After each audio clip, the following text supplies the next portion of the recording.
chicks is here. Our chicks just came from the mail. We picked them up at the post office. All right, got our chicks. Woo. Let's take them outside and see what McMurray Hatchery sent us. You ready to play with some chicks? Yep. All right, let's go. You excited to see the chicks? Yes. Yeah. Well, hello to you too. So there is a number of ways to obtain chicks in the world. All things that we didn't know until we started getting chicks of our own. One, you can just go to the farm store, pick up some chicks. But you don't have a whole lot of choice in selection that way.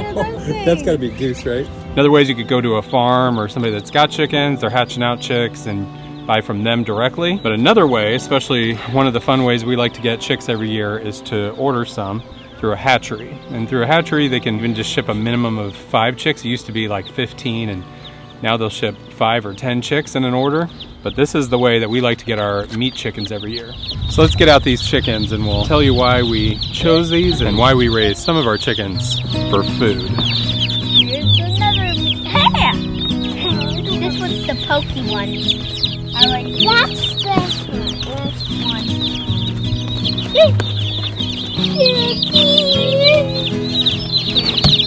How many you got? One. Let me see it. All right, so we got 2 chicks here. This is the Cornish cross, and this is the ginger broilers. So the difference between these is the Cornish cross will grow really fast, 8 weeks, and they're ready to butcher. It's really good meat and very tender. So the ginger broilers will grow a little bit slower, so a total of 12 weeks, and they're ready to butcher. And they eat a lot more grass. These will eat a lot more grain. Which do you like better? I like the Cornish. I like them quick and fast and in the freezer. So when we have this video every year, people wonder how in the world can you love on your animals? Can you call them cute? Can you play with them? And can you still butcher them for food on your table? A long time ago when we decided to do this whole homesteading thing, we decided that we wanted to raise our own food. We wanted to know what went into our food. We wanted to put the healthiest thing possible on our plate for us and our kids.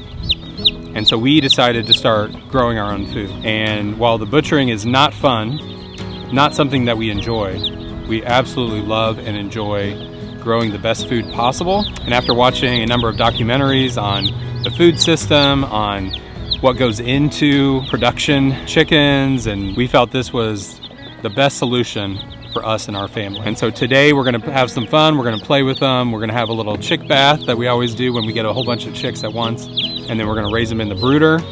We're gonna move them into our chicken tractor and get them on fresh grass every day, and then in 8 to 12 weeks, we'll process these birds and we'll put them in the freezer, and they'll feed our family for the next year. Give me a balancing a chick on my head. Don't fall. The chicks are coming back and forth. These chicks actually hatched yesterday, and then they put them in these boxes. They shipped out at 5 or 6 p.m. last night, and they arrived at our local post office, which is north central Iowa to northwest Missouri, and we got them in 16 hours at our local post office. I think we got 16 Cornish cross and 15 ginger broilers, something like that. And then they also always include a free rare chick. What do you think that chick is, Uriah? Polish. Yeah, that looks like maybe a golden Polish to me. Is that golden?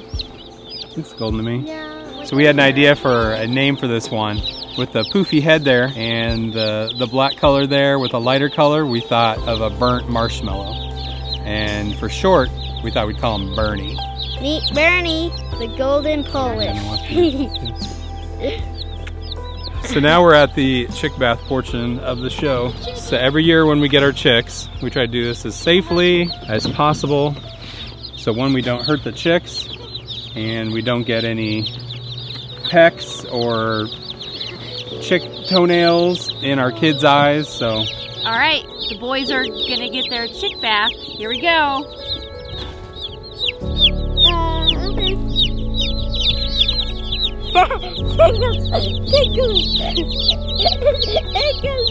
They're all going to your side.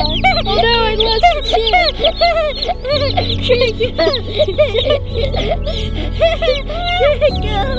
Tickling my dad. Tickle my bad one just went to hide. we'll get them. Oh You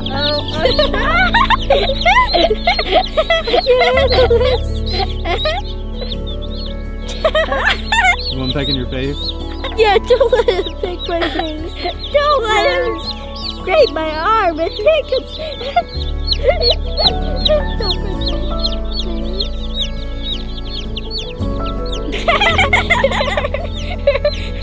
pick my Help!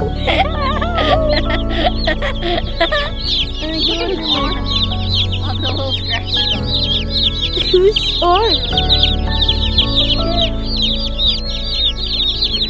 We got the glasses on. It's pecking your teeth. It's so weird. Must be warm right there. Stop pecking my chest. So we've got a couple moves for the chicks this week. For the first couple nights, we want to move them into the brooder. It's really warm out here. It's in the 80s today, but they do fine probably during the day, but then they would struggle at night when it's down into the 60s or 50s without a heat lamp. So we're gonna move them to the brooder right now. Maybe later this week we'll move them outside for the first time. So we've got this heat lamp. It's something you've got to worry about in a dusty shed like this is if you've got a heat lamp that could fall down and sit in the dust or sit on wood chips, it could definitely cause a fire. So we love these heat lamps from Premier One where the heat lamp is up inside there, so even if this falls down, the heated lamp will never touch anything. We've got a little mesh tray right there, so if the water leaks out, they won't be sitting in mud, it'll fall down below there. Because while this brooder is really big, with 30 chicks in here, one, they're gonna be piling up for heat. Gotta make sure they've got plenty of access to food. We've got water at both ends, so trying to get everything covered so they end up not getting separated from anything that they're needing. So they have definitely filled out this brooder. Gotta make sure that they don't pile up each night for warmth, that they don't smash whoever's on the bottom or in the corners. And so hopefully they'll keep staying spread out like this. Hey, that's the phone! So hopefully they'll keep staying nice and spread out, just like this.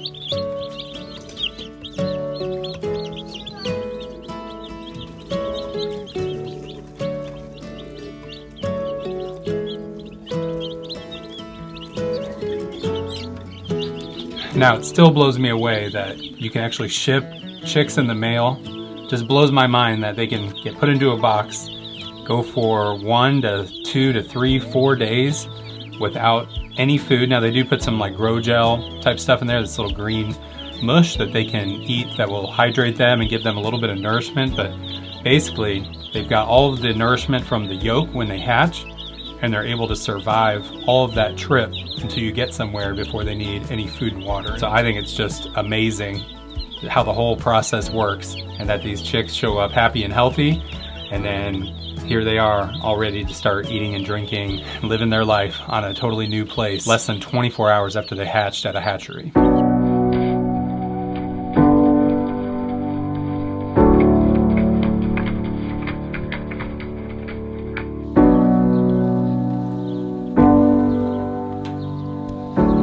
So it's been a few days since we've had the chicks, and we've got some others to show you that just appeared.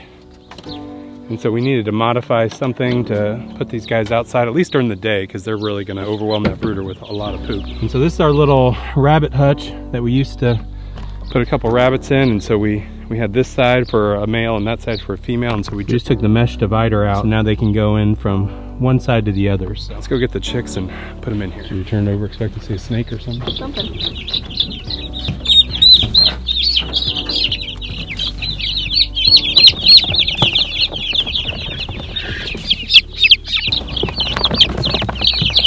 So we've got this little coop. We made this years ago, probably in 2018, so it's been about 5 years. And so it's got some hardware cloth around the outside, and so this should do pretty good against raccoons, possums, things like that would reach through, because it's such a tight little opening. If you had chicken wire on here, they'd probably rip it right open. We've got 2 lids on either side, some handles to move it around, and then there's a couple of spots where they can go in to get some shade protection, but they're gonna have a roof on in case it rains or anything like that. But right now I think it should be just perfect for them. It's about mid-70s, and they like it somewhere 80s to 90s when they're not fully feathered out. So we'll just keep an eye on them to see how they're doing, if they need supplemental heat, but we should be okay during the day. We may have to move them into the brooder for a few days, a week or so, just at night, and then be able to have them in here in the day. If they're doing okay and they're not, they don't seem too cold at night, then we may be able to leave them in. So this is some chick starter feed. We'll feed that for about the first 4 to 6 weeks for a chick, and then we'll move on to grower feed, and then when they get closer to laying age, then they would get some laying pellets. But typically our meat birds are gonna move on to a meat bird type feed that's a higher protein feed. Well, should we go show them what hatched out? Yeah.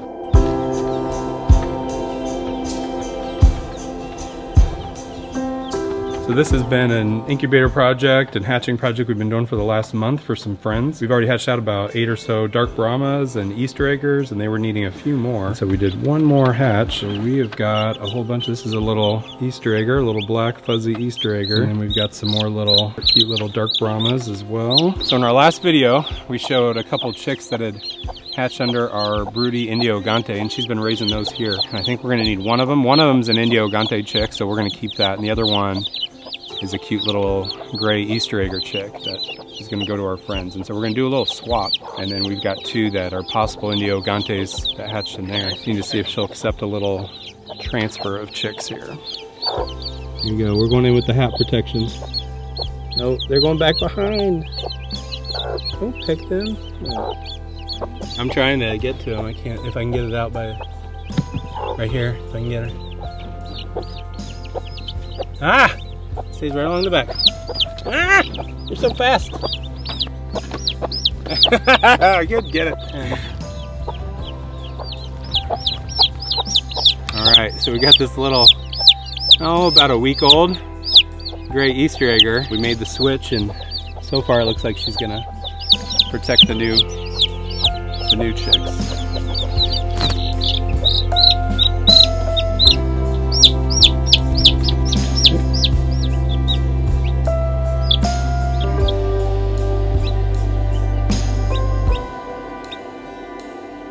Phew, we did it.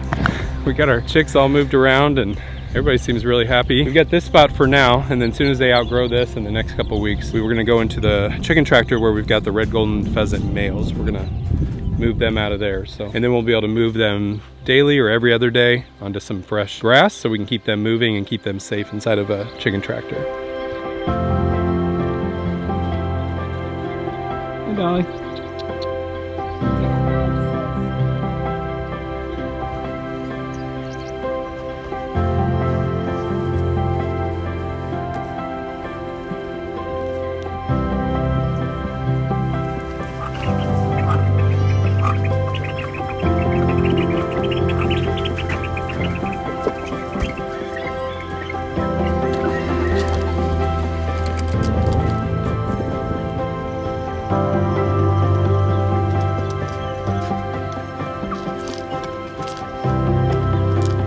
So it got cold last night, so we had to put our chicks in and combine them in with the other ones. Looks like everybody did great. Doesn't look like anybody died, which is good. It's getting pretty full in here, so let's get them moved outside, and this will be the routine for the next probably week or week and a half till they get fully feathered out. Here's Bernie.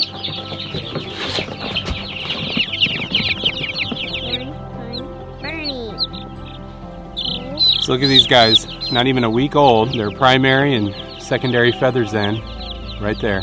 These guys will be pretty well feathered here in about another week. And there's the Cornish cross and getting a lot of the same feathers. You can tell they are noticeably bigger than our ginger broilers. All right, here comes the little chick monster. You gonna hold it? There you go. Good job. Play with your kitty. So there's only a couple weeks left for all these eggs that Bert's sitting on. Hey, Ernie. Peekaboo. It's been sitting for probably 2.5, almost 3 months now. Oh, it stinks in here.